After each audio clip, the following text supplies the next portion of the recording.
Okay, let's review the calculator functions that we spoke about and add to them. One, we talked about on off.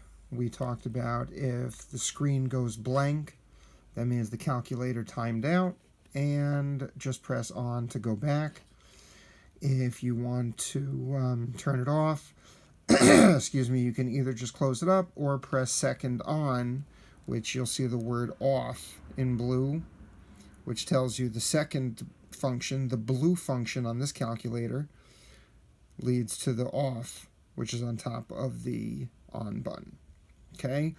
Also important to know that if, let's say, we're in the y equals menu and you want to get out of it to the home screen, again, use the second button and you see the word quit will take you to what's called the home screen. Okay? Now, while we're talking about mode, reminder, we also talked about mode. You want your calculator to be on normal and float. Those are the first two things. The other things are important, but not for us, not for right now. So if, for example, you find that your calculator is in scientific mode, make sure the psi is blinking, left arrow goes to normal, press enter, and you will get back to normal. On the float line, if, for example, your calculator goes to the 4 here, which tells you that there would be 4 decimal places to every answer, whether you like it or not, we don't want that. We want it to be on float, which basically tells the calculator, be smart.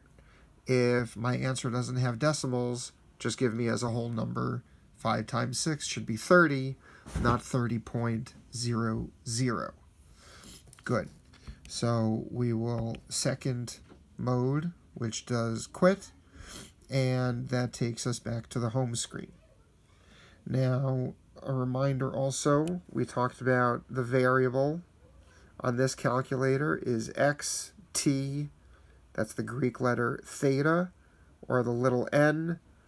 Different functions, different capabilities in the calculator will let you use different letters, but for right now, our purposes is just x. Now, if you type in x and press enter, you see the number 8.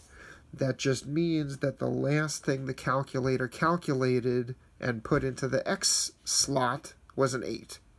Don't worry about that. The calculator is constantly writing over that.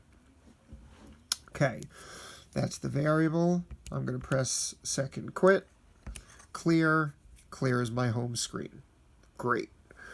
The next thing that we talked about was second catalog. Second 0. See the blue word catalog on top of the 0? That tells us all of the functions that the calculator can do. Coincidentally, the function that we've been working with is the first, absolute value, and I can type it in. If I wanted to type absolute value of -2, remember that's a -2, not a -2, because the calculator will give you an error if you do -2. So we want a -2, and we get a +2 as our answer. Now, some of you saw that on your calculators. When you type in abs, when you go to second calculator and type in abs, it doesn't say the letters ABS. It gives you the actual absolute value symbol, those bars, which means that you'll have to use your right and left arrows to get inside those bars and then type in your variables or numbers that you want to do. Okay, so right here we showed how to do it with this version. Okay, I'm going to clear that out. Now we also talked about the y equals, where you can enter in your variables, your equations, whatever. We also talked about that once you've entered it, with the cursor blinking on the equal sign, you want to press enter. See how it becomes bold now? That means it's selected. If I press it again, it's not selected. What that means is that if I have a lot of variables and a lot of equations, and I want to graph them, I might not want to graph all of them at the same time. I might just want to graph one or two at a time, which is why I would want to select or unselect. So right now I have selected absolute value of x plus 2. Now you can logically think about it, what the graph might look like, but let's test ourselves by graphing it. That's the next thing that we didn't get to yet. But before graphing, we need to take a look at our window.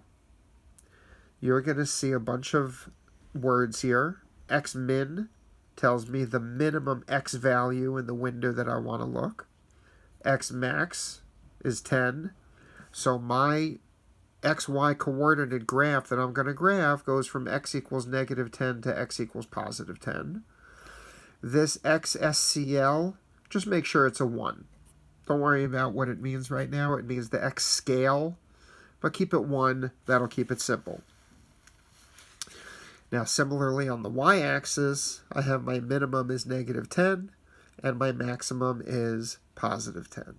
Same thing, the y-scale is 1, x-res is 1, just keep those as 1. Make sure they say 1. Okay, now I will click Graph, and this is what my graph looks like. And it should make sense to you, because if x is negative 2, what's my y value going to be? Well, negative 2 plus 2 is 0. What's the absolute value of 0? 0. Good. That makes sense. That's my graph. Okay? Now, if we want to zoom in, let's say, we can use the zoom button. Right? Zoom has become to mean something else, but zoom does just mean magnify or zoom out. Okay? Now, I'm not going to get into all the details with zoom right now, with zooming in and out. But if you do practice and play around with zooming in and out, just remember this one, 6. What 6 does, zoom Z standard. It takes you back to your regular zooming in and out. So if I were to zoom in and out, and I'd be like, I'm totally lost, I can't zoom in, I can't zoom out more, I can't find my graph, just type zoom 6. Okay? Now the last thing that I want to talk about right now is some of you may have found the trace button. The trace button allows you to trace your graph. You can move up and down, right? As x, if x is 1.48, blah, blah, blah. What's y? 3.48, blah, blah, blah. Okay, that makes sense. It tells me the graph that I'm looking at, absolute value of x plus 2. So this plus 2 gives me that. Okay, and you can trace your graph up and down. The problem is this feature is not always so accurate. So for example, look at the y-coordinate. It goes from 0.08 to 0.12 to 0.34. It skips 0. It doesn't give me any value for y equals 0, but we know that x equals 2 gives me a value of y equals 0. So that's a certain thing that this function is not totally accurate. It skips over some numbers. But if you want the really accurate one, you want calc. Second, calc, and type in value. If x were negative 2, it tells me exactly what y equals. And I can do it again. Value. What if x were negative 3.5? What would we expect y to equal? Well, negative 3.5 plus 2 is negative 1.5. What's the absolute value of negative 1.5? Positive 1.5. Okay? I want you to be familiar with those functions, with those capabilities of the graphing calculator, and we will use this to start graphing some stuff a little bit more complicated. Perhaps we will do intersecting graphs, Like we saw substitution, we saw systems of equations, and we're going to use the calculator to graph that as well.